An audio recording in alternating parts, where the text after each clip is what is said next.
Muchísimas gracias, Diego, por la invitación. ¿Se me escucha bien? Sí, se te escucha bien, Julio Perfecto. César. Muy bien, muchísimas gracias por la invitación. Me siento muy honrado de estar con ustedes y de abrir esta cátedra que de alguna manera es de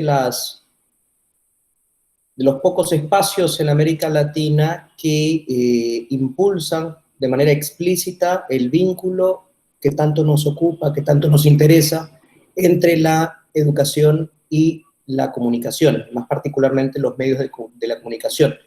Este vínculo entre estas dos esferas es una cosa que a mí me ha interesado desde hace muchos años. Yo cuando era estudiante en la Facultad de Comunicación llevé un curso que es el que actualmente enseño y en el que vamos a tener ahora más tarde a Diego como invitado, que se llama Educación y Comunicación. Y a mí realmente me abrió los ojos, me abrió la cancha sobre la posibilidad de vincular dos esferas que creía que estaban más o menos desconectadas.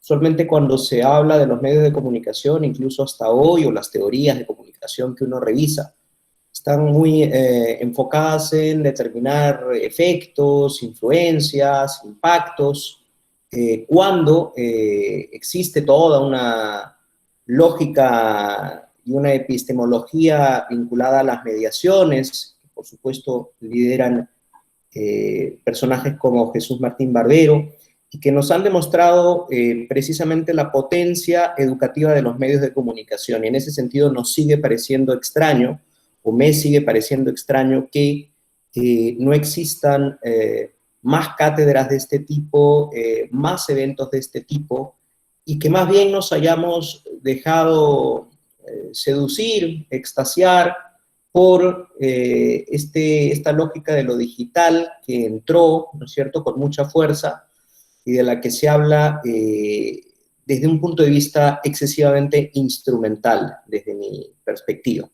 Entonces, voy a tomarme unos 20, 25 minutos para conversar con ustedes, para exponerles algunas ideas, y luego lo que me va a interesar es más bien abrir el debate para poder conversar sobre cuáles son sus propios intereses y opiniones y percepciones sobre este tema. He preparado una presentación solo como guía que tiene tres elementos para ordenar, ¿no? Primero, vamos a repasar algo que seguramente ustedes ya conocen, que son los cambios ecológicos mediáticos.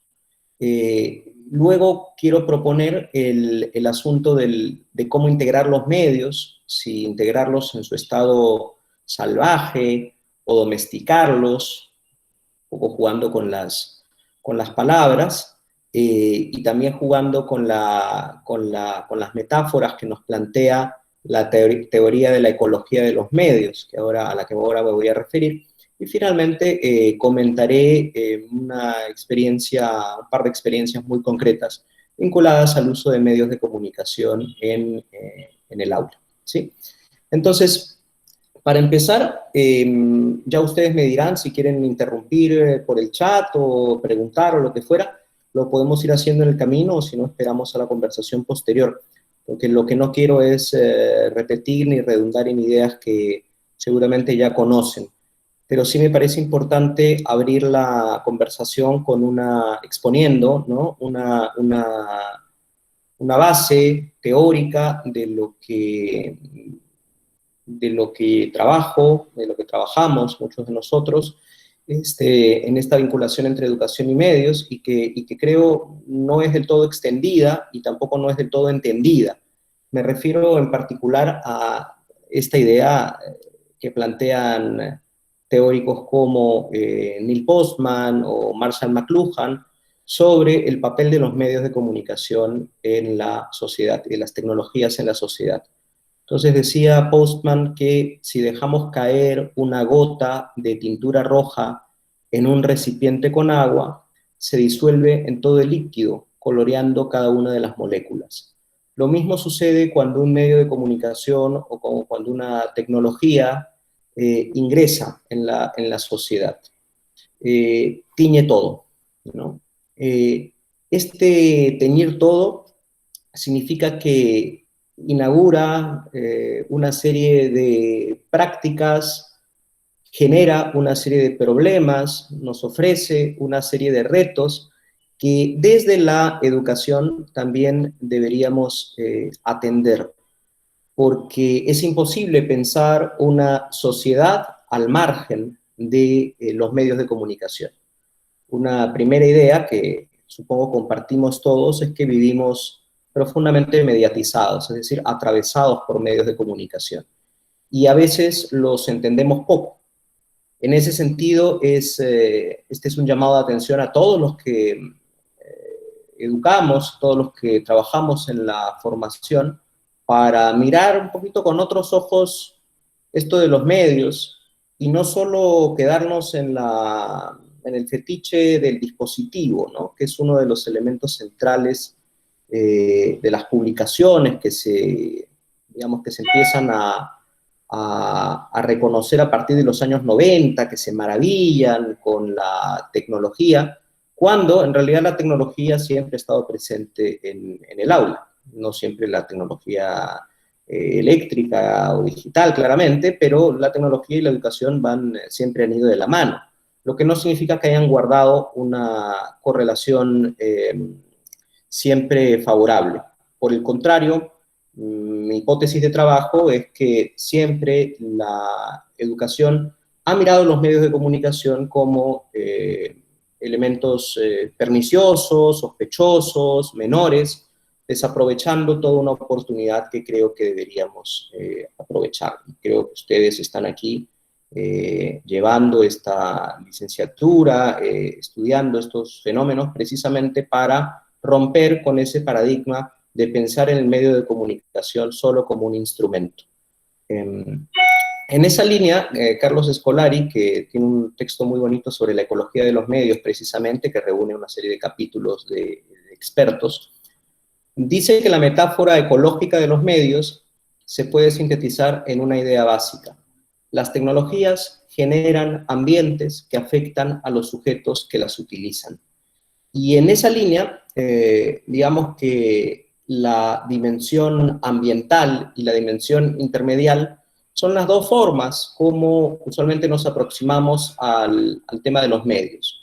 Los medios como especies nos invita a tomar atención, a prestar atención sobre el papel que cumple el dispositivo, ¿cierto? Cómo este dispositivo evoluciona, cómo de alguna manera va acogiendo características de otros medios de comunicación para encontrar esto que llaman nicho ecológico, o sea, para poder sobrevivir. Claramente un medio de comunicación que no tiene o no ha logrado un nicho, pues desaparece, ¿no? Hoy nadie usa el telégrafo. Y sin embargo, el telégrafo no es que haya desaparecido, simplemente se ha subsumido en los medios posteriores.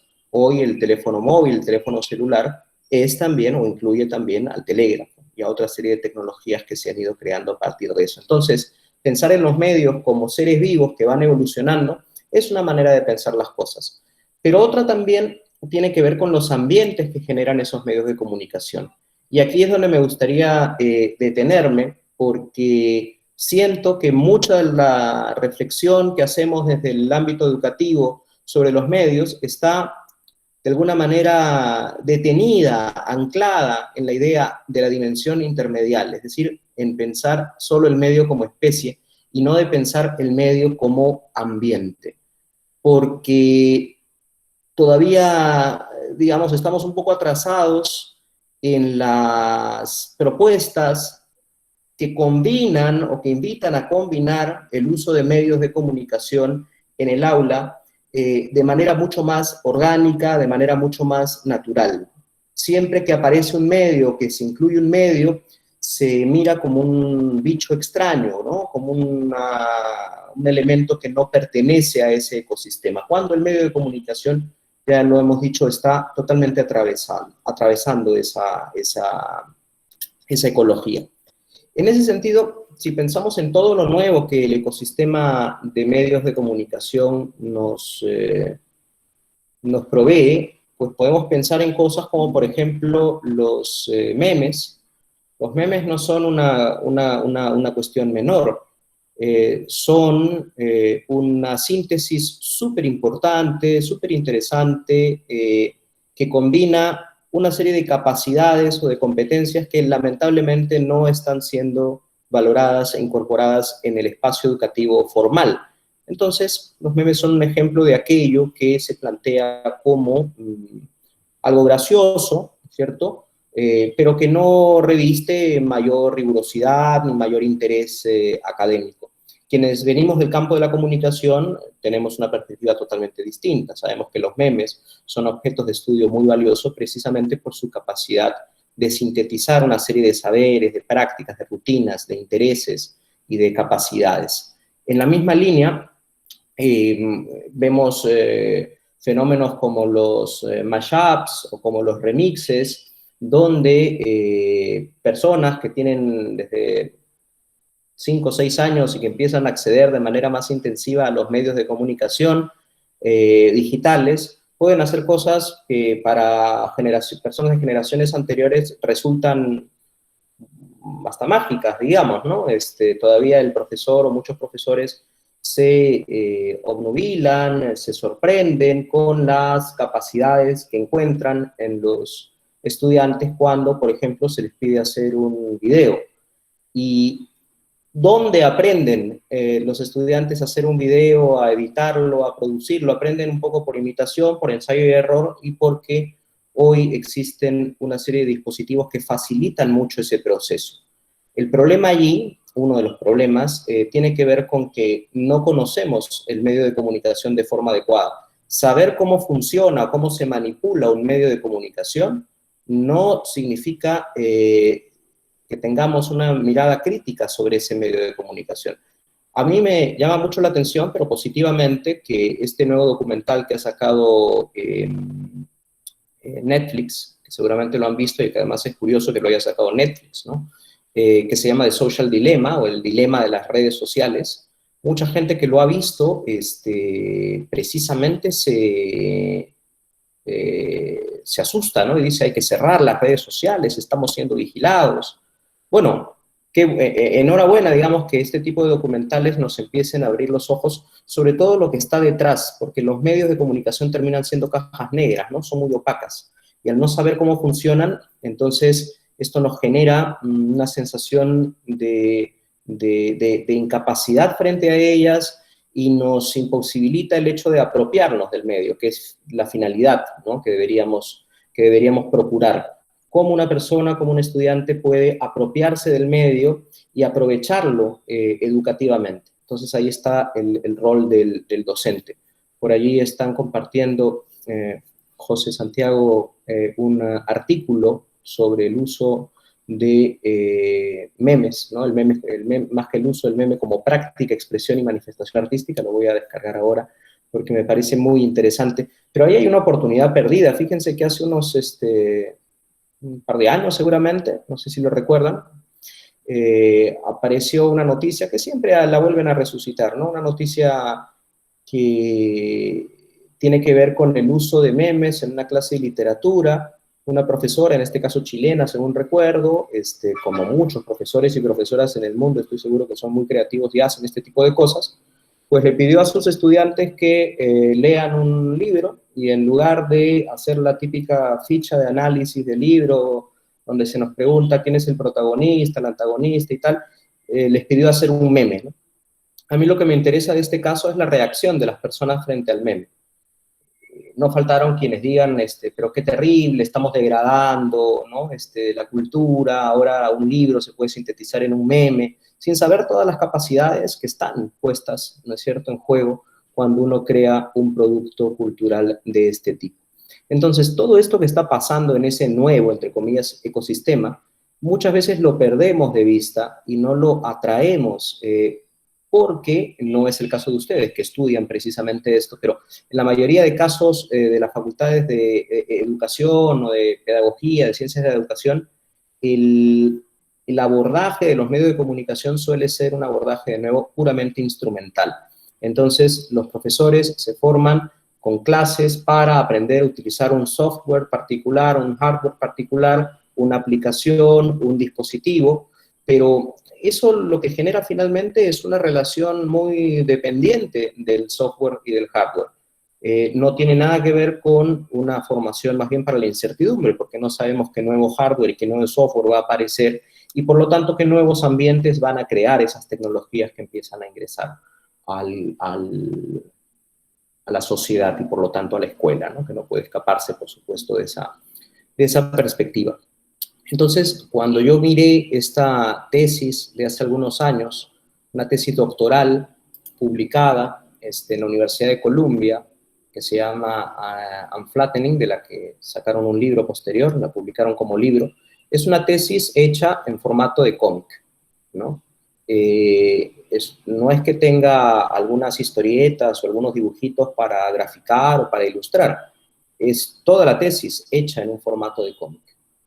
Entonces, claro, podría pasar algo así en nuestras universidades, sería rechazado, sería bien visto. Yo tengo la sospecha de que no sería ni siquiera aceptada una propuesta de este tipo porque nuestra escuela, nuestra universidad, nuestro sistema educativo es un sistema muy anclado en lo escrito, ¿no? Lo escritural. Es escriturocéntrico, librocéntrico. Entonces, nos interesa mucho más el alfabeto escrito, el alfabeto de la imagen, el alfabeto audiovisual.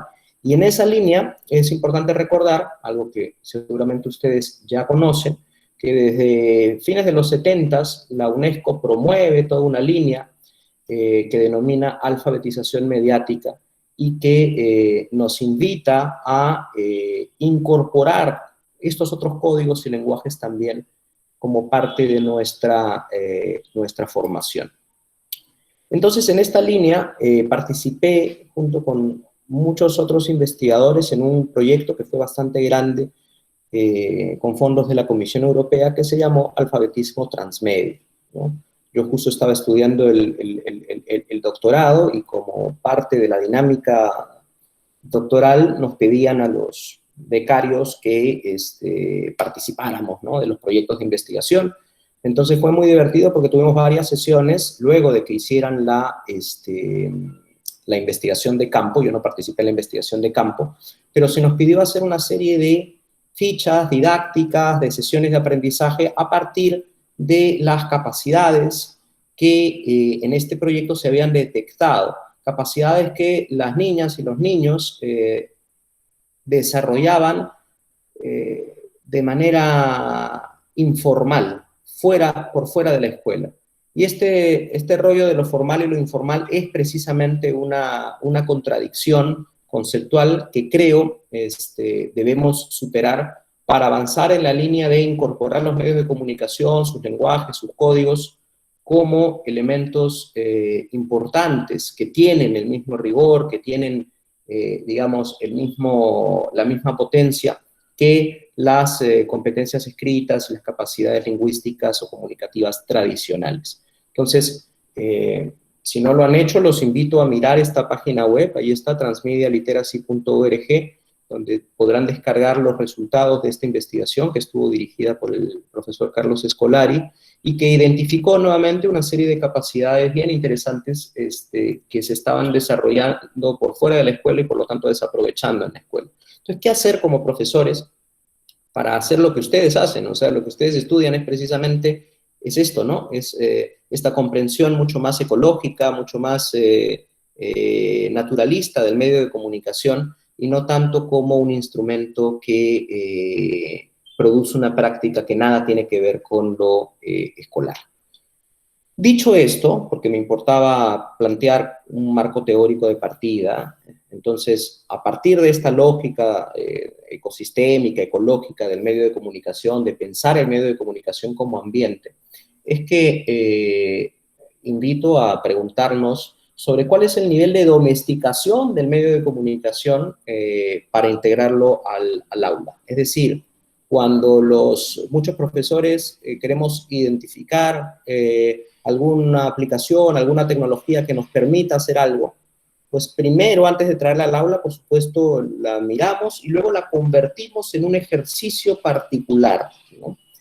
Una cosa que nos preocupa mucho es todos los riesgos que entraña una aplicación o un medio de comunicación que no podamos controlar. Entonces, solemos no traer al aula todo aquello que no conocemos a cabalidad, y que por lo tanto nos podría producir una situación incómoda en que, por ejemplo, el estudiante sepa cómo dominar más esta tecnología que nosotros. Entonces, lo que hacemos usualmente es pasteurizar, domesticar y asegurarnos de que la tecnología que vamos a utilizar es una tecnología educativa. El problema es que a nivel simbólico y a nivel práctico, todo lo que tiene el adjetivo educativo suele a veces desperdiciar los mecanismos propios de los medios de comunicación que son, por otro lado, sustancialmente emocionales, ¿no? Así como decíamos hace un momento que la escuela es fundamentalmente basada, o está fundamentalmente basada en lo escrito, en lo alfabético, también está basada en lo racional, ¿no? Y todo lo que tiene que ver con lo emocional a veces es mirado con cierto descrédito. Y en ese sentido es que los medios de comunicación tampoco la tienen fácil, porque los medios de comunicación y sus lenguajes son fundamentalmente emocionales. Entonces hemos dicho hasta ahora 4 cosas que me parecen a mí básicas. La primera es que vivimos en una sociedad donde los medios de comunicación nos atraviesan.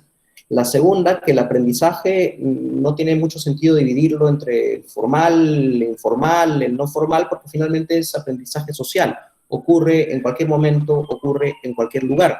Y los medios de comunicación tienen una potencia educativa mucho más allá de nuestros deseos, nuestros propósitos o nuestras intenciones, ¿no?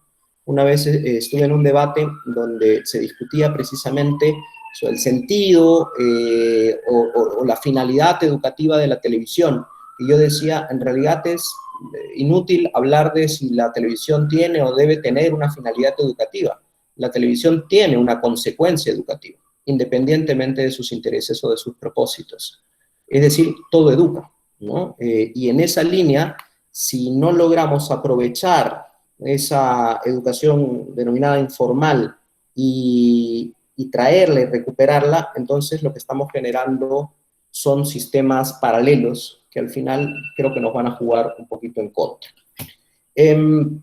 Entonces, hicimos hace un par de años una investigación que ahora se va a publicar en enero del 2021 va a estar publicada, ahora después les doy la referencia por si quieren mirarla, donde preguntábamos a estudiantes universitarios españoles qué les parecía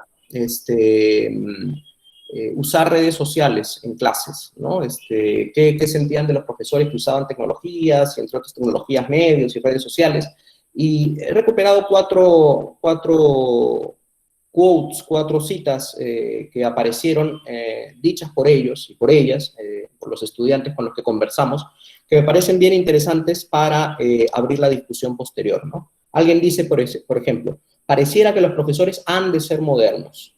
Cuando intentan usar la tecnología y no les funciona, el profesor pierde el control. Es lo que decía hace un momento, ¿no? El profesor solo va a usar la tecnología cuando siente que la controla. Cada profesor debe sentirse cómodo en lo que se hace. Esto lo decía una alumna a propósito de un profesor que se le ocurría a veces buenas ideas de utilizar medios, pero luego se echaba para atrás porque no sentía que no los dominaba y que más bien el medio lo dominaba a él, y entonces eso genera una situación de descontrol y de desconcierto que el profesor siempre o casi siempre quiere evitar. Otra persona dijo, no se puede transmitir lo que no se siente. Hay una viñeta diciendo que soy innovador y utiliza el libro digital y la pizarra, pero igual que tradicionalmente. Cambia el soporte, pero no la metodología, no las técnicas. Esto es bastante claro, ¿no? Los estudiantes universitarios, sobre todo, son muy, muy conscientes de cuando el uso de una tecnología es un uso más bien impuesto, un uso artificial, un uso forzado, y no es un uso orgánico, natural. Y cuando el profesor la utiliza porque quiere parecer moderno, como decía esta otra intervención. Esta otra me pareció también sensacional, ¿no? Alguien dijo, ahora está muy de moda Kahoot, ¿no? Kahoot es esta aplicación que seguro conocen para hacer como una suerte de concurso con los móviles en tiempo real y la gente va respondiendo las preguntas. Y la persona que respondió esto fue tajante, dijo, no se aprende mucho, son solo 2 minutos de competencia. Entonces, claro, a veces he escuchado yo a colegas que salen felices, ¿no? Dicen, bueno, soy súper innovador porque acabo de aprovechar una aplicación, pero finalmente desde el punto de vista del estudiante hay que ver cómo siente ese uso. De nuevo, si lo siente como un uso natural o si más bien lo siente como un uso artificial y por lo tanto forzado, porque eso es algo que se siente y les incomoda a los estudiantes, según vimos en este trabajo. Y otra persona decía, motiva a hacer trabajos en el aula que no se queden en el aula, que puedan servir a todos y difundirse en el exterior. Creo que una de las pocas cosas buenas que está produciendo esta pandemia y esta crisis global sanitaria es que precisamente nos ha confirmado la posibilidad de que cosas como lo que está ocurriendo en este instante, que yo venga a una clase de ustedes en Colombia, que Diego venga más tarde a mi clase en Lima, que podamos hacer clases espejo, clases conjuntas, utilizar la virtualidad y aprovecharla en ese sentido, sean posibles. Ya lo sabíamos, pero igual creo que el chip anterior, yo recuerdo una vez una discusión con con una autoridad de un evento, alguien estaba organizando un congreso y estaba súper preocupado por el tema del dinero. Decía, no vamos a poder cubrir los viajes de los expositores. Y en realidad nunca se había pensado en que los profesores vengan físicamente, sino que estén como estoy yo ahora con ustedes, de manera virtual. Y recuerdo la cara de descontento de todas las personas que estaban en el comité organizador del Congreso, ¿no? O sea, lo virtual era mirado como, de nuevo, una cuestión de un nivel inferior, sospechosa, y por lo tanto se ha desaprovechado por muchísimo tiempo este tipo de cosas que ahora felizmente estamos trabajando. Entonces, el estudio que nosotros hicimos confirmó que había un muy amplio uso de las redes sociales en el ámbito docente universitario, en este caso español, porque ahí es donde se hizo el trabajo, en especial WhatsApp, y que había una escasa aplicación creativa de las mismas por parte de los docentes. Esta idea de repetir la metodología analógica en formatos digitales. Y esto trae como consecuencia una clara mirada crítica de los estudiantes sobre el uso en las aulas universitarias de tecnologías con fines pedagógicos, ¿no?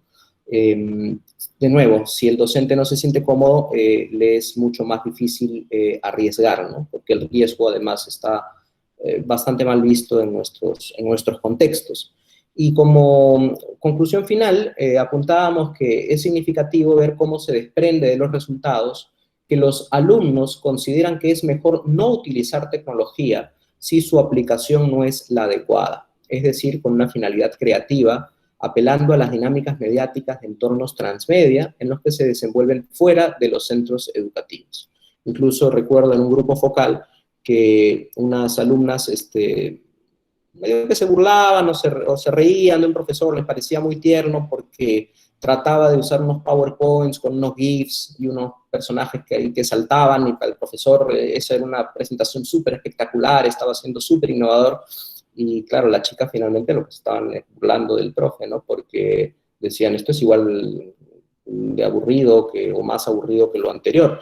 Es mucho mejor un profesor que sabe usar muy bien un pizarrón, ¿no? Que sabe hacer esquemas, cuadros, sinópticos, de resumen, hay una serie de capacidades antes que usar el típico PowerPoint que simplemente repite el texto. En esa línea, ya entro a las dos experiencias muy concretas, que luego puedo profundizar. Yo utilizo redes sociales casi desde que empecé en la docencia, ¿no? Trabajé con grupos en Facebook, porque aunque en la universidad teníamos un aula virtual, siempre consideré que el aula virtual era un espacio mucho más solemne por su propia interfaz, por su infraestructura, y en cambio el Facebook ya no lo es, pero era un espacio donde la gente naturalmente estaba, ¿no? Y entonces encontraba cosas muy interesantes como que, por ejemplo, algún alumno que no intervenía mucho en clase, estoy hablando en la antigua normalidad, donde íbamos a un aula física, veías un alumno retraído, sentado al final, que no intervenía mucho, y de pronto el Facebook era un espacio muy, muy bacán donde él o ella intervenían, ¿no? De manera, además, muy interesada, de manera muy elocuente, y veías ahí, domingo, 3 de la mañana, en horas absolutamente curiosas, opiniones, contenidos creados por los propios estudiantes a propósito de las clases que habíamos tenido en la semana. Entonces, aquí el Facebook se configuraba como una red ni siquiera complementaria, sino donde uno de alguna manera repartía, ¿cierto? Toda esta cantidad de elementos que a veces uno se siente condenado a tener que tratar.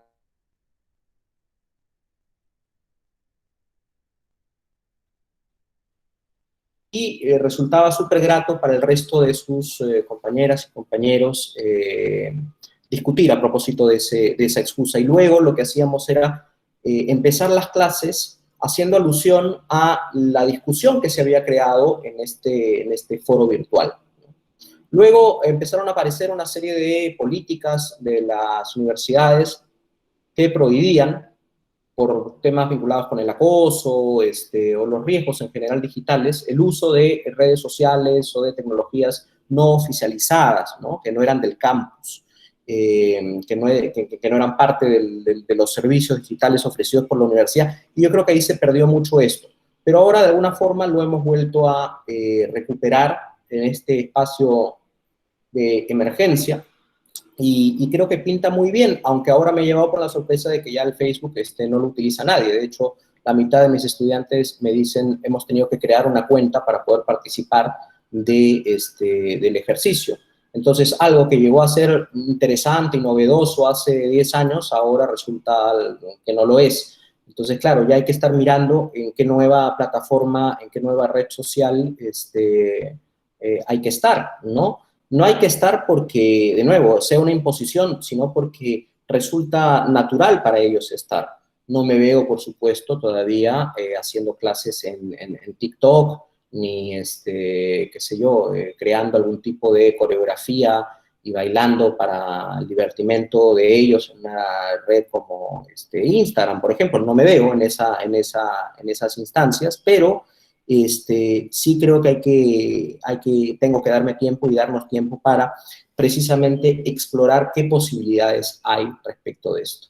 Y entonces, claro, otra cosa que me permitía el Facebook era que las prácticas calificadas, en fin, todo lo que hacíamos, permitía esto, que la gente intervenga y que la evaluación también sea abierta, ¿no? Proponíamos ejercicios de coevaluación que hacían que los estudiantes se evalúen unos a otros, y entonces la evaluación abierta, transparente, creo que generaba un clima mucho más interesante de interaprendizaje, de coaprendizaje en el aula, ¿no? Este año descubrí además que existe esta aplicación que se llama Flipgrid, que la recomiendo mucho, está muy bien hecha, es muy lógica, más que lógica, sí, muy lógica, muy intuitiva, que permite que los estudiantes se graben, ¿no? En videos, uno pone una serie de parámetros, el tiempo y qué sé yo. Entonces esto reemplaza de alguna manera los exámenes orales. Por supuesto que esto genera una serie de problemas, ¿no? Yo estoy trabajando con videoensayos, ¿no? Les pido a los estudiantes en una práctica que antes era escrita, que hagan videoensayos. ¿Qué cosa es un videoensayo? No tengo, o sea, no tengo mucha idea. Tengo idea, pero no está esto escrito en ningún lado. Lo que quería era probar. Y los resultados a mí realmente me sorprendieron.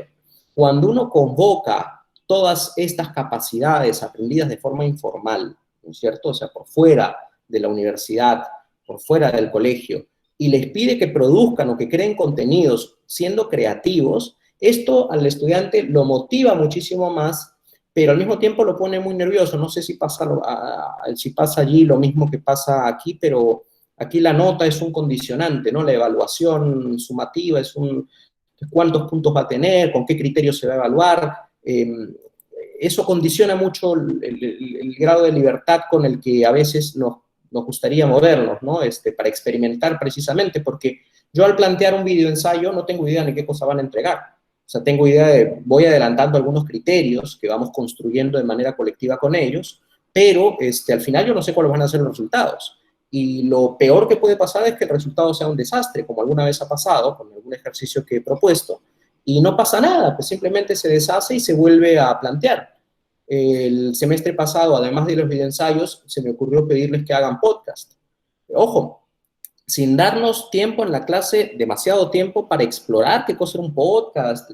Claro, estamos hablando de estudiantes de comunicación, tienen esa ventaja, por cierto, pero igual era interesante cómo echaban mano pues, desde tutoriales hasta recursos que encontraban en la web para ponerse a armar sus propios productos, y esto los entusiasmaba mucho. Ahora más adelante, si hay tiempo, les mostraré algún ejemplo.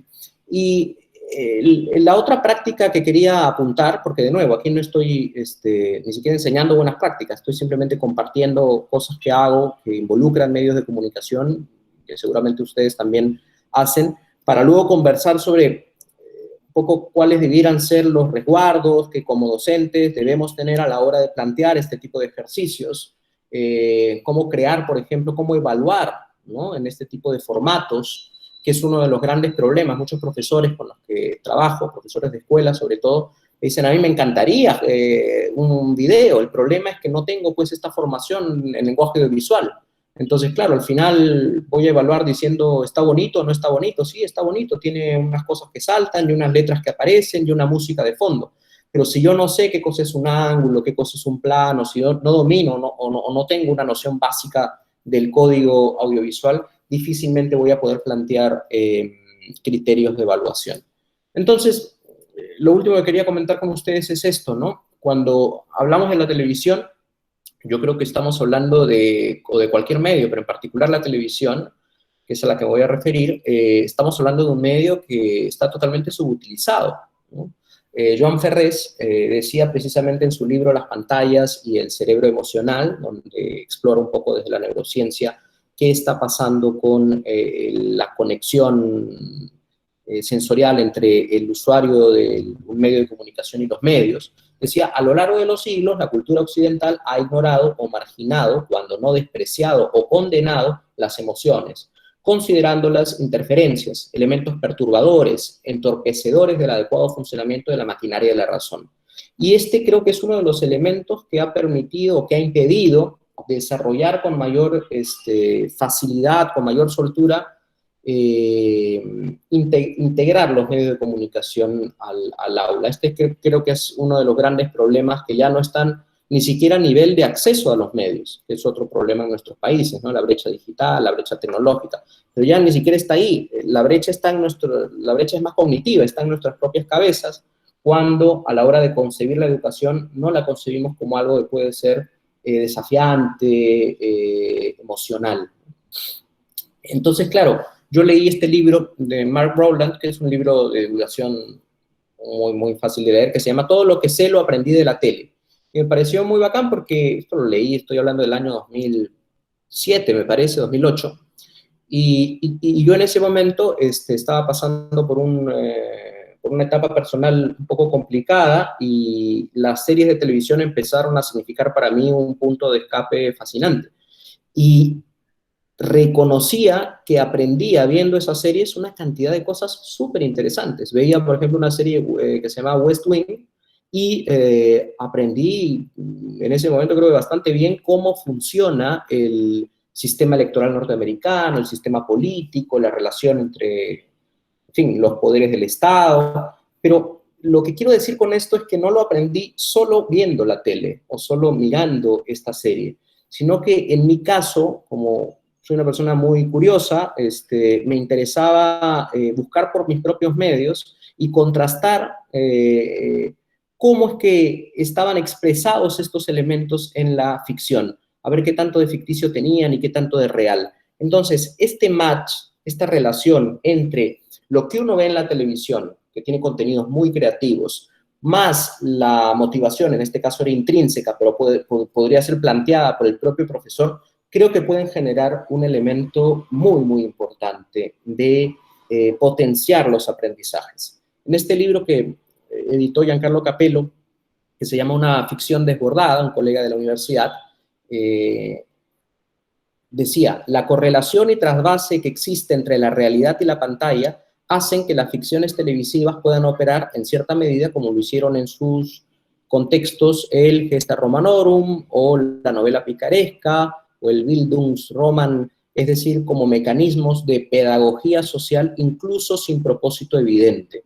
Entonces, esta posibilidad de ficcionar, teatralizar elementos de la realidad nos permiten una conexión emocional que es bien difícil lograr en una clase. O sea, yo puedo entrar a una clase súper motivado y decirles, hoy día vamos a aprender, no saben lo interesante que va a ser aprender sobre la alfabetización mediática, y claro, me pueden ver motivado y eso es muy importante, y por lo tanto me prestan atención.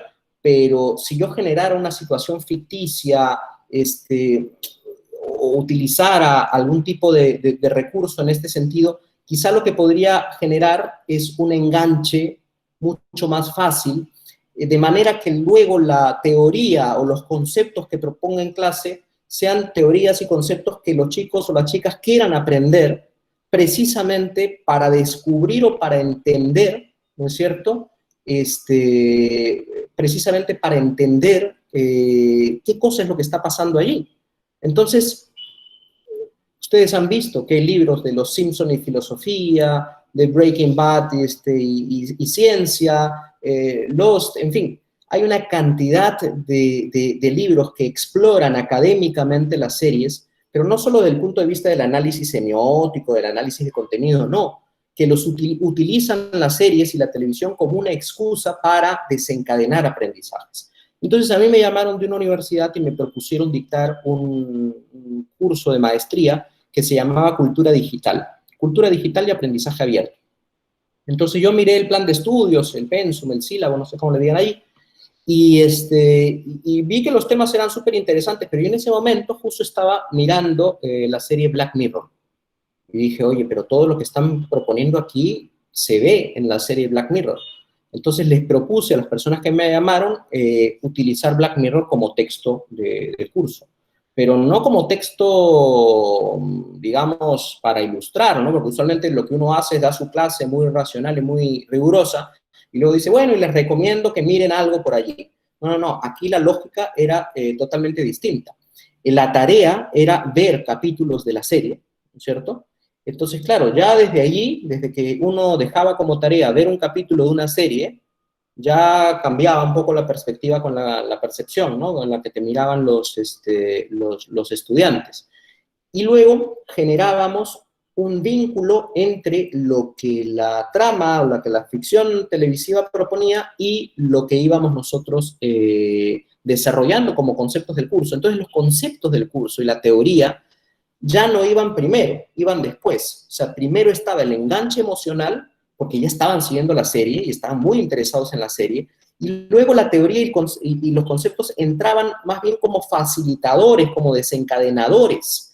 Esos elementos me parecieron a mí súper interesantes porque no los había previsto, es decir, no había previsto que la cosa saliera tan bien, al punto que esa asignatura la seguimos enseñando hace ya 6 años después. No sé si vamos a seguir con Black Mirror, porque Black Mirror hasta antes de la pandemia era una serie pues distópica. Hoy parece un noticiero de televisión con todo lo que estamos viviendo, ¿no? Entonces ya no sé si tenga, digamos, el sentido de alarma que generaba antes, y que era muy bonito precisamente para usarlo como excusa y discutir después en clase. Pero en todo caso la idea estaba allí, y era muy interesante ver cómo los capítulos se conectaban con los conceptos. Entonces, lo que sí hice es elegir, no sé si han visto la serie, una serie de capítulos, un conjunto de capítulos, y los organizaba en función a temas que íbamos desarrollando en el plan de estudios, ¿no?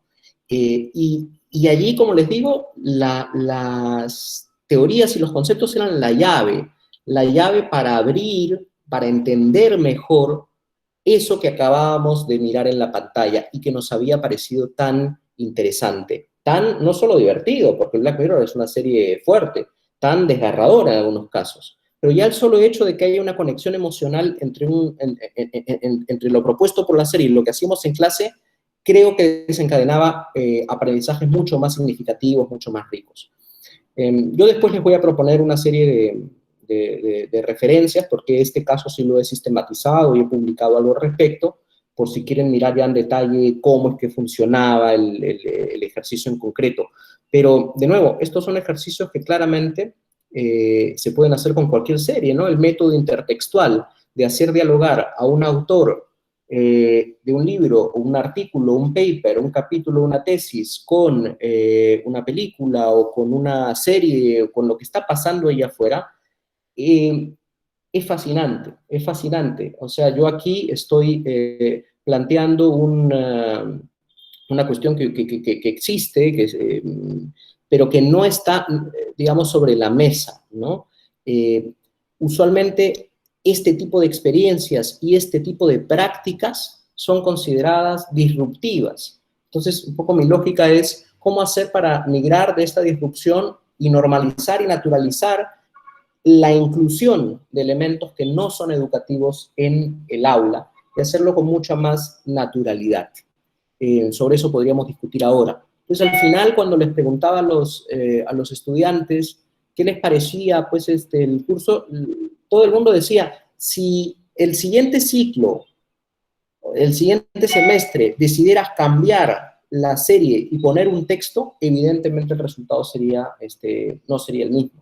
Sería mucho, mucho más difícil entrar a esos textos difíciles, a esos conceptos que a veces no tienen pues una camita, ¿no? O sea, cuando uno genera una camita emocional, entonces todo lo que viene después empieza a cobrar un sentido distinto. Joan Ferrés siempre usa esta expresión, dice que el estudiante cuando uno habla siempre está pensando, ¿y a mí qué? ¿No? ¿Y a mí qué me importa lo que estás diciendo? Ok, ¿y por qué estoy aprendiendo, no sé, números quebrados ahora? ¿Por qué estoy aprendiendo sobre las capitales del mundo? O sea, ¿por qué? ¿Por qué eso me debería importar?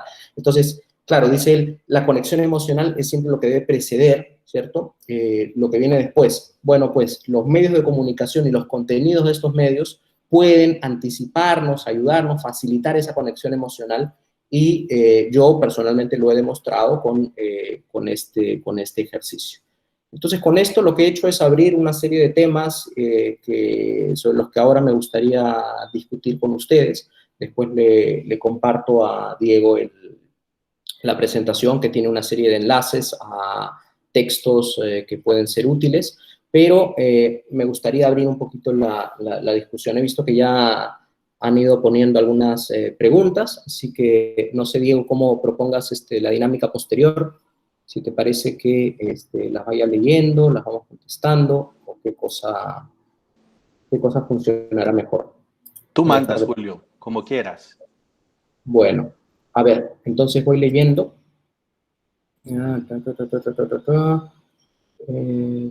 Muchas gracias, Teresa. Saludos. Aquí hay dos preguntas para empezar, ¿no? Luz dice, ¿cómo promover experiencias educativas en los niños a partir de los medios de comunicación? Bueno, no sé si tienen micrófono, porque lo que me gustaría, si de ser posible, es abrir un poco la conversación, ¿no? O sea, dialogar. No sé si sea posible. Claro que sí, los invito entonces a que si quieren abran la cámara, abran el micrófono y ya empecemos la conversación con Julio César. Sí, por allí hay dos preguntas, ¿cierto? Entonces, no sé si quieren... Sí, lo que quería saber es si estaba Luz por ahí. Luz Piedad. Sí, claro, aquí Aquí estoy. está. ¿Qué tal? Hola, ¿cómo estás? Soy Luz Piedad, soy docente pues de cuarto de primaria.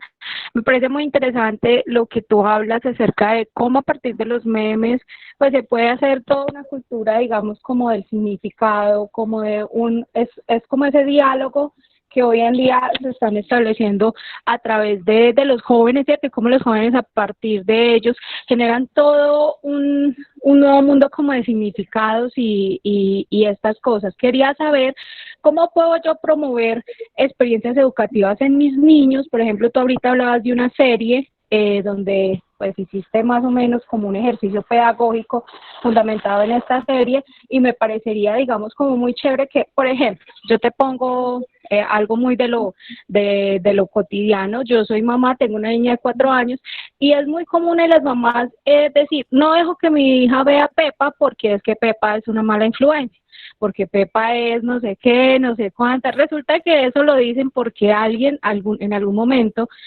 publicó que se hizo un estudio que es falso, además, sobre, digamos, como las repercusiones que trae ver Pepa.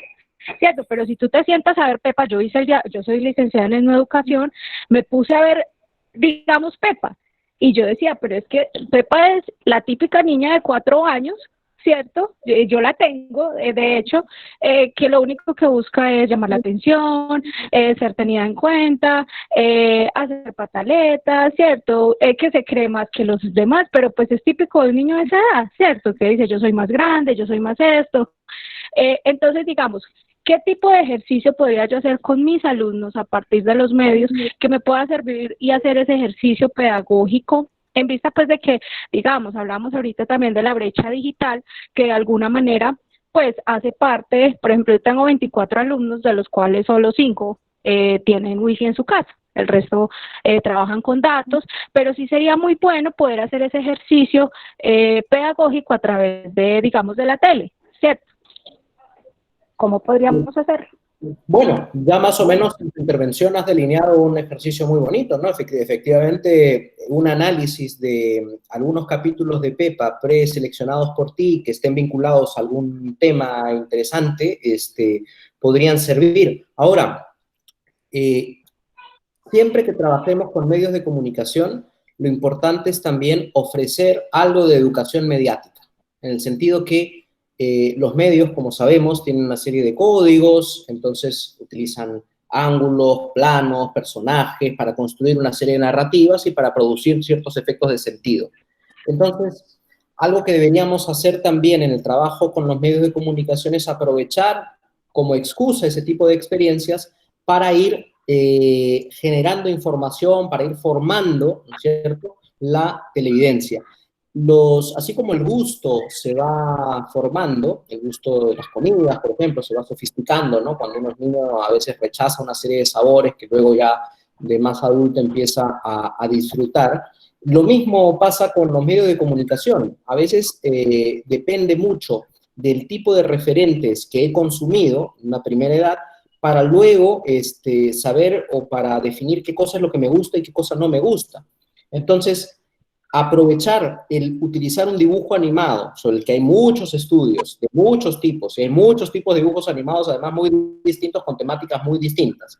Tratar de aprovechar el dibujo animado para también, por ejemplo, pedir que hagan una representación o para que discutan en sus familias a partir de una escena planteada en un dibujo animado, o para que, por ejemplo, creen un final distinto.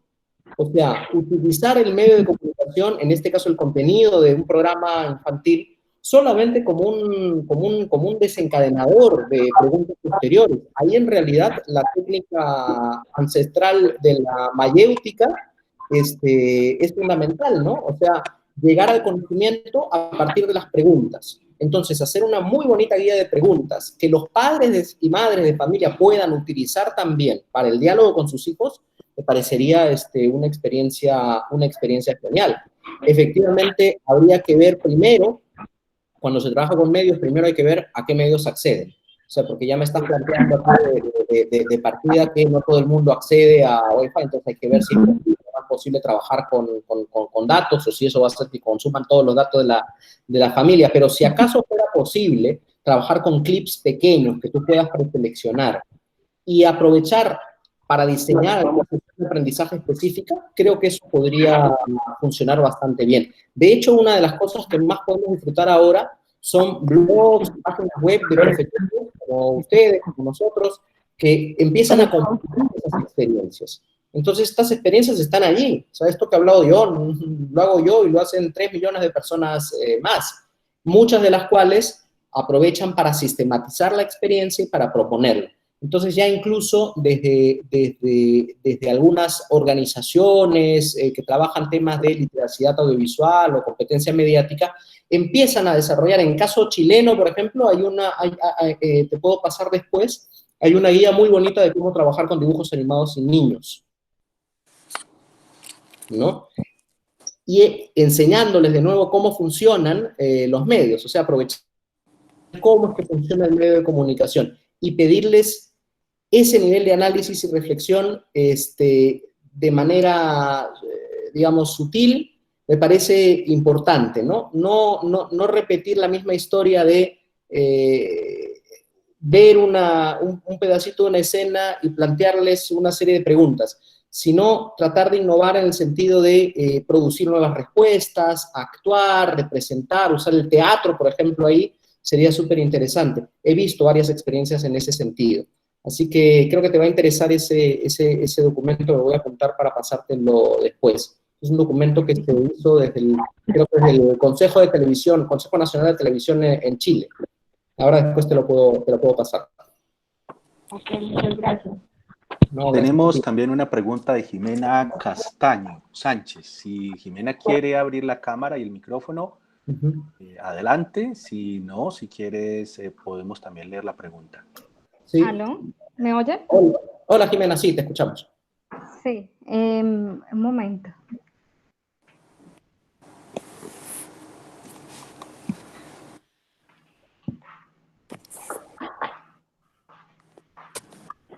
Creo que sí me ven, no sé. Sí. Bueno, buenas tardes, muchas gracias, Julio César, muy interesante. Yo soy doctora en educación, he investigado en estos temas de transmedia, conocí un poco del proyecto de Scolari, de la Pompeu Fabra. Estuve trabajando en Ecuador y allí se hizo un proyecto derivado de ese mismo, donde pude participar. Entonces, bueno, mi pregunta, yendo a mi pregunta, que ya se me perdió.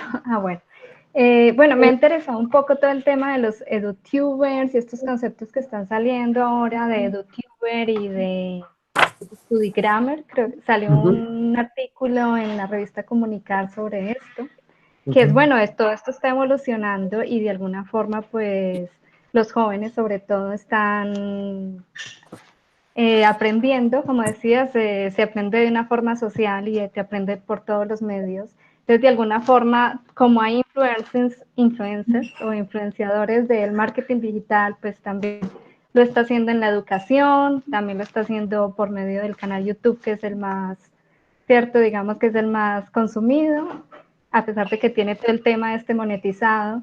Digamos que hablando de youtubers como profesores que digamos que sean profesionales de la educación, que aprovechen este canal para impartir algún conocimiento. Por ejemplo, en Colombia está Julio el Profe, creo que se llama así. Entonces, sí. Bueno, me llama la atención como pues que se puede investigar ahí, que hay tema de cultura digital, cierto, de las interfaces, todos estos movimientos, fenómenos que se dan en lo social. Bueno, por ese mismo tema. Mi opinión es muy favorable de los edutubers que conozco, ¿no es cierto? Leí también el artículo de Studygrammer. Me parece que lo que está pasando es que confluyen, por un lado, los intereses del profesor de explorar nuevas plataformas y descubrir incluso en ellos una serie de capacidades que no sabían que tenían, ¿no es cierto? Y que resultan siendo súper interesantes para sus propios estudiantes y que además rompen los muros, ¿no? Abren las barreras, porque Julio el Profe es un personaje, digamos, que lo ven en Latinoamérica, o sea, no se trata solamente de un caso colombiano, ¿no? También hay un youtuber peruano que no vive en Perú, sino en Australia, en Nueva Zelanda, me parece, que se llama El Robot de Platón, que no es propiamente un profesor, sino es un científico que divulga y es el canal de ciencia más grande en Iberoamérica, y lo interesante allí es el lenguaje.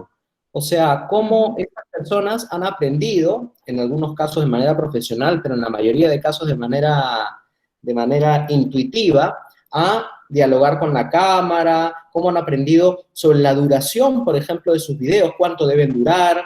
Y entonces ahí hay dos elementos de análisis desde el punto de vista académico que me parecen a mí particularmente interesantes, ¿no? Uno, hablar con ellos sobre sus motivaciones, sobre sus aprendizajes, sobre qué cosas han descubierto en la relación con sus comunidades, porque algo importante, para que exista un influencer tiene que existir una comunidad, ¿no? Entonces, gente que se reúna no solamente para aprender a jugar un videojuego, sino que se reúna para aprender ejercicios matemáticos o ciertos trucos de fórmulas matemáticas, a mí me parece un éxito. Me parece que ahí de nuevo está la combinación, ¿no? Y luego otro elemento, otra entrada interesante también sería ver qué cosas es lo que valoran de esos profesores los chicos, ¿no? O sea, qué es lo que les gusta de ese tipo de... porque yo leo a veces comentarios y lo que más valoran es, por ejemplo, la claridad. La claridad en un video que aprovecha técnicas audiovisuales, recursos audiovisuales para complementarse. A veces un profesor cuando está con una pizarra, pues no puede hacer otra cosa que utilizar la pizarra, eventualmente alguna presentación, pero cuando tú editas un video tienes un rango de recursos comunicativos mayores. ¿Será eso lo que les interesa? ¿Qué es lo que conocen como más interesante?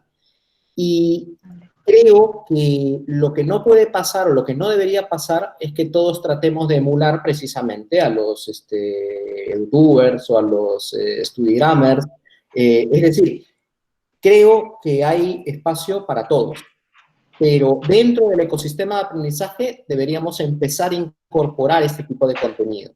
Entonces, que como parte de tu clase el material de lectura sea no solamente la ficha que has hecho tú para tus alumnos, sino de pronto ver un par de capítulos seleccionados por ti de estos profesores.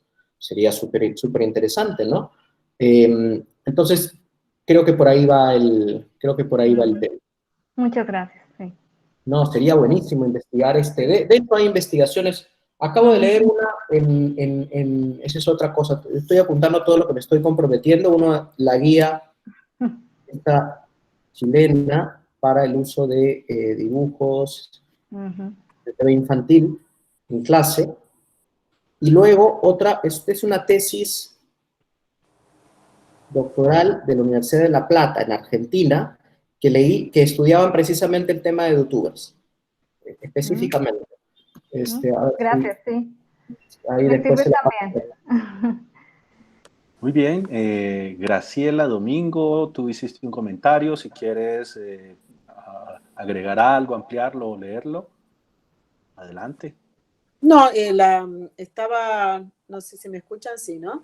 Estaba respondiendo al planteo de la primera propuesta, donde la profesora, la docente, como necesitaba algunos caminos o algunas ideas para aplicar con los más pequeños, con los de infancia en adelante, para la primera formación. Y creo que todo este tipo de herramientas que hay cientos para utilizar en educomunicación puede, digamos, encaminarse si desarrollamos algo más amplio que tenga que ver en competencias comunicativas con los chicos desde los más pequeños, porque después, cuando tratamos de aplicar eso, la enseñanza para adolescentes o universitarios, es más difícil, porque tenés que recorrer un camino hacia atrás que cuesta, ¿no? Y la primera infancia es donde creo que tenemos que volcar el desarrollo de las competencias para después poder aplicar todas estas herramientas y así lograr el análisis o la comprensión y ese encaje, digamos, el encastre del medio de la educación de medios en general con la educación, ¿no? No usar el medio como una herramienta, como era cuando yo egresé hace 40 años. Sí. Ahora, sobre esto que dices, a mí me parece sustantivo, ¿no? O sea, el tema es el desarrollo de capacidades y el desarrollo de competencias. Primero para los propios docentes, porque ahí el desfase que hay es que no todos los docentes tenemos esa formación educomunicacional o mediática, como querramos llamarla. Y por eso llamaba la atención al inicio de mi exposición, que si nos centramos solamente en esta idea de competencia digital, da la sensación de que nos estamos limitando a un tipo de medios, cuando los medios funcionan finalmente de manera ecológica. O sea, los chicos migran de un medio a otro de acuerdo a sus posibilidades, a sus momentos, a sus intereses, Entonces, esta fragmentación a mí me parece finalmente inútil. ¿Cómo pensar, y de hecho hay muchas oportunidades en este sentido, ejercicios que transmedialicen, ¿no es cierto?, las respuestas de los chicos, algo que empiece en un blog, en el que se pueda incrustar un video, en el que luego pueda dialogar con un podcast. Ahora, eso nos obliga a nosotros, de nuevo como docentes, en tomarnos un poquito de tiempo de nuestros cursos, que quizá no están designados a esto, para desarrollar las capacidades mediáticas, porque uno no puede exigir que hagan un video sin haberse pues dado un tiempo para ver qué es un video, qué tipo de resguardos hay que tener, técnicamente cómo se puede construir. Por eso decía, aprovechar la excusa de que estamos trabajando con medios para educar sobre los medios de comunicación. Y esta es la impronta de la educación mediática, claramente. Sí, más que nada, y también para mí hay que, yo sostengo, porque a través de los planteos que he hecho en mis estudios, sostengo que hay que primero saber comunicar y desarrollar ese tipo de competencias, las comunicativas, que son más allá de la instrumental, ¿no? Más Totalmente. allá de poder usar un medio de comunicación y mucho anterior a poder usar, porque hoy hay cientos de cursos para saber cómo se usa, que a mí me hace ruido eso, el hecho de que los cursos que hay para docentes es cómo utilizar determinadas herramientas para dar, qué sé yo, una clase online. Y en eso se basa todo, ¿no? Me parece que no va por ese lado. O sea, es una forma de poder, digamos, llegar, pero no es algo que esté en la base, sino que es una idea. A mí personalmente me pone muy nervioso a veces cuando me hacen invitaciones y me dicen al final, llega la parte de las preguntas, yo ya sé que me van a decir, ¿pero qué aplicación utilizo para enseñar? Yo le digo, no tengo idea. Primero, porque hay 3 millones de aplicaciones ahorita en el App Store. Y en segundo lugar, porque creo que hay que primero conocer a qué público me dirijo, es decir, cuáles son los usuarios, a qué medios de comunicación acceden los niños con los que trabajas, qué edades tienen, qué tanto van a poder aprovechar esos medios, es decir, van a tener disponibilidad o no para utilizarlos. A veces hay un solo celular en casa o no hay posibilidad de conectarnos, entonces, claro, uno tiene que ser lo suficientemente flexible, ¿no es cierto?, para encontrar todo este tipo o para adaptar todo este tipo de ideas, pero lo importante ahí es la idea. Entonces, el profesor se va a dar una mejor idea en la medida en que domine mejor los lenguajes de los medios, independientemente del instrumento, ¿no? Exactamente, exactamente. Muy bien, tenemos a Juan Pablo Santibáñez, a Jennifer Cardona y a Juan Fernando González, que han hecho comentarios. También por aquí veo que, a ver, bueno, sí, Luz Piedad Blandón también, David Steven Gómez. Si quieren intervenir, adelante, que creo que todavía tenemos unos minutos. Si no, puedo leer también los comentarios que han puesto, así que... Si está Juan Pablo ahí, si no voy leyendo, ahí dice: mi opinión es que gracias a esta pandemia se está analizando más a fondo estrategias pertinentes para usar las plataformas virtuales como apoyo a la hora de preparar y dictar una clase. También este encierro dejó ver que algunos de los docentes no habían tenido en consideración o prefieren alojarse de las oportunidades que brindan las plataformas para asistir y a poner una clase. Sí, bueno, es totalmente cierto. Todo esto que veníamos retrasando y diciendo estamos sentando las bases para la transformación digital que nunca va a llegar, ahora dependemos de los medios digitales para poder seguir, digamos, continuando con el derecho a la educación. Si no fuera por los medios, claramente muchos niños no podrían. Ahora, se está dando, por lo menos en el Perú, no sé si en otros países, un fenómeno muy triste, y es que la deserción escolar, que ya estaba de alguna forma más o menos controlada, está volviendo. No es que los niños abandonen las escuelas, es que las escuelas los abandonan a los niños en el sentido que no hay estructuralmente conectividad en todo el país. Entonces es bien injusto hablar de deserción escolar. En realidad lo que habría que hablar es de, no sé cómo decirlo, de un desinterés acumulado a lo largo de los años de no generar una serie de oportunidades de conectividad, de desarrollo para los estudiantes. Aquí se están comprando 1 millón de tablets, en un ejercicio que ya se ha hecho y ha funcionado más mal que bien en muchos de los países en los que se ha ejecutado. ¿Por qué? Porque lo prioritario ahí no es ni la tablet, ni el internet, ni la laptop, ni el dispositivo, es lo que hay detrás. Entonces, si seguimos haciendo capacitaciones para los docentes y la capacitación consiste en cómo encender y cómo apagar, entonces al final los profes lo que terminan haciendo es haciendo el dictado de toda la vida en el cuaderno, solo que ahora lo hacen en la computadora. Y entonces es un desperdicio, ¿no? Alguien lo ponía ahí, Jennifer decía, hay un cierto temor por parte de los docentes respecto a integrar las TIC, totalmente. Y un temor además muy fundado, es decir, no es un temor gratuito. La brecha generacional hace que muchos de los docentes, cuando estudiaron pedagogía, cuando estudiaron docencia, simplemente no tenían la cantidad de recursos tecnológicos que existen ahora. Entonces, imponerles el uso de un recurso no tiene ningún sentido. Cristóbal Cobo contaba en un libro una anécdota muy triste, pero que ilustra, digamos, el tema, ¿no? En México hubo un proyecto que se llamó Enciclomedia, ¿no?, que tenía que ver con la compra de pizarras inteligentes, de smartboards, en colegios públicos. Y curiosamente, bueno, como en todos nuestros países hay problemas de distribución, porque, bueno, somos países de geografías muy complicadas y muy grandes, las pizarras estas no llegaron a todos los lugares donde debían de llegar. Cuando un par de años después hicieron un estudio para medir el impacto, las escuelas que habían rendido mejor eran aquellas escuelas que no habían recibido las pizarras inteligentes. ¿Por qué? Porque cuando tú impones el uso de un medio, lo que le generas al profesor es una presión terrible, inmanejable. El profesor no pidió una tecnología.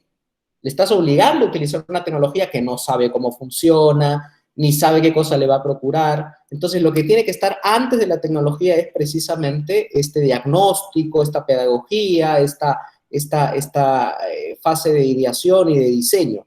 Y luego ver si existen, evidentemente, tecnologías o aplicaciones que puedan ayudarnos o no, pero no depender en absoluto de ellas.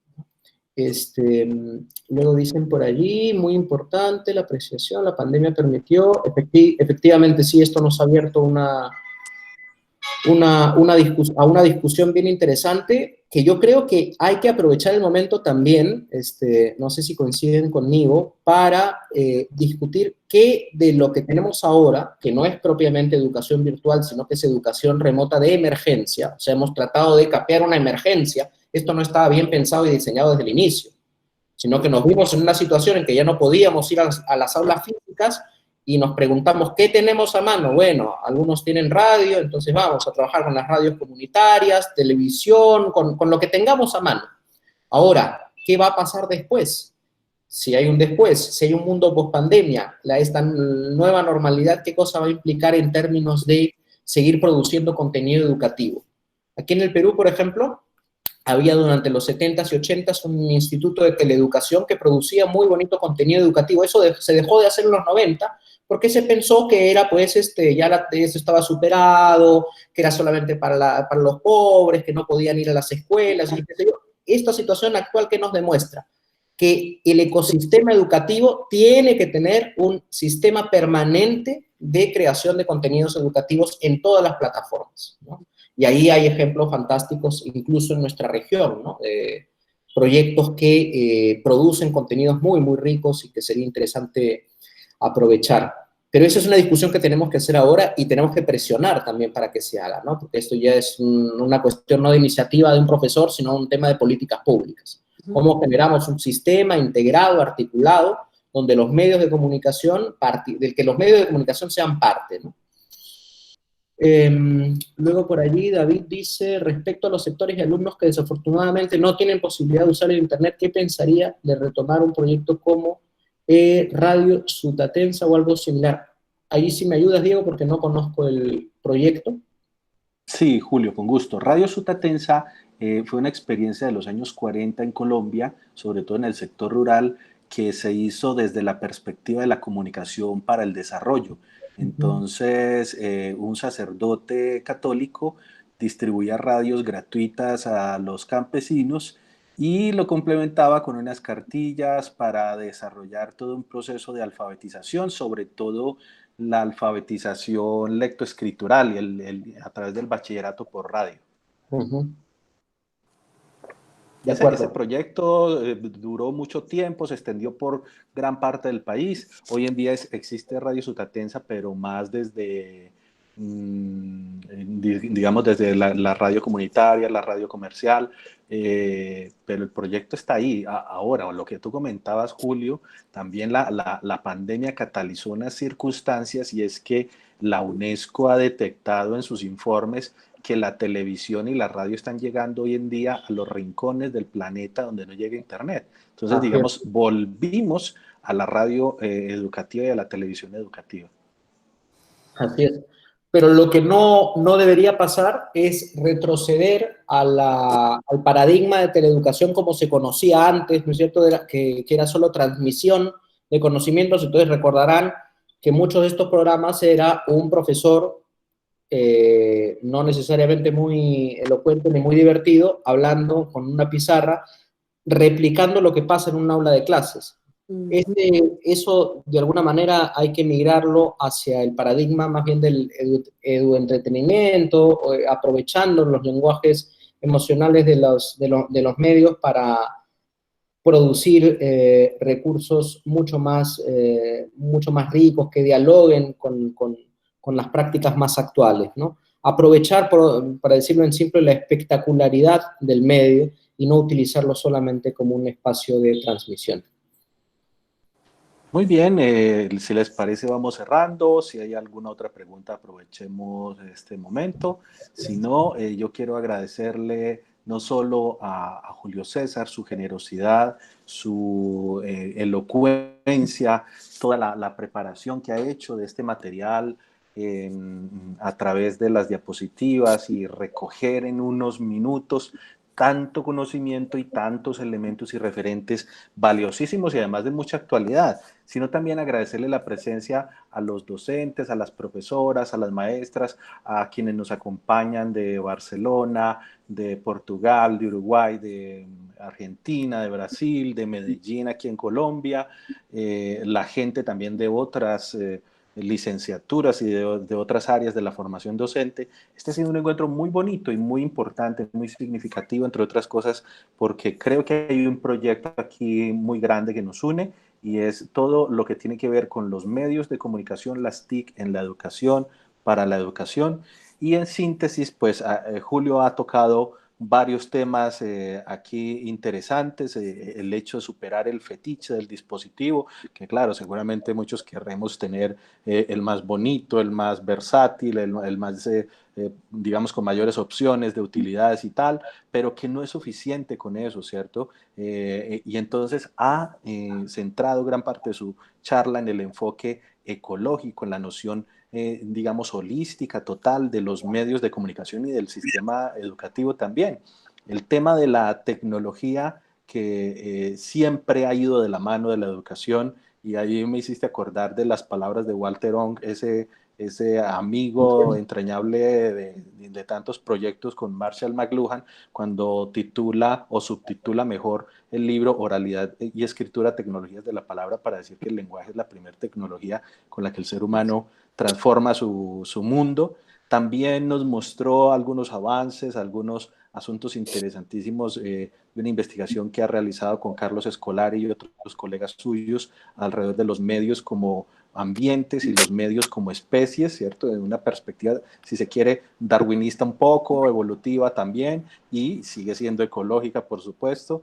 El tema de los memes, como un meme no solo es un chiste o un dibujo gráfico, sino que toca una serie de competencias desde el diseño, desde la opinión, desde la comunicación, desde la información, a veces desde la ironía y la caricatura y otra serie de asuntos.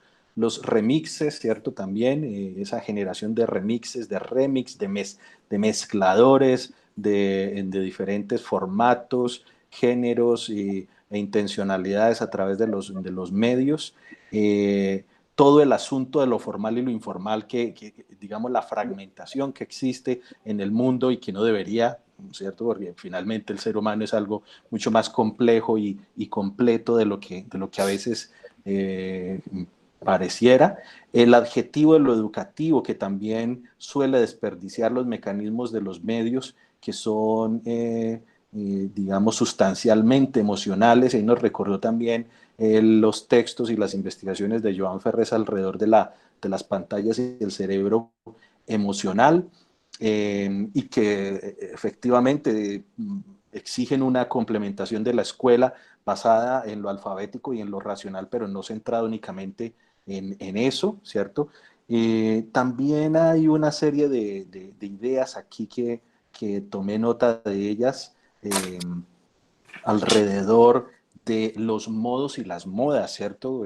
No caer en las modas y solo en la envoltura de los usos de los medios y de las TIC, sino comprender la naturaleza orgánica de esos medios, de esas TIC, apropiarlas, entenderlas, indagarlas, experimentarlas y utilizarlas de una manera natural, nos invita Julio César. El tema de la pandemia que confirma que las TIC y los medios hacen posible compartir conocimiento a distancia, pero pues que también acentúan lo instrumental y estamos dejando a un lado otras dimensiones de las competencias mediáticas que son tan valiosas y tan importantes, y no solo la dimensión instrumental. El tema de las redes sociales, el uso de las redes sociales desde su experiencia, los videoensayos, me parece que eso es muy enriquecedor también porque este espacio es para compartir esa experiencia personal de los maestros que estamos invitando.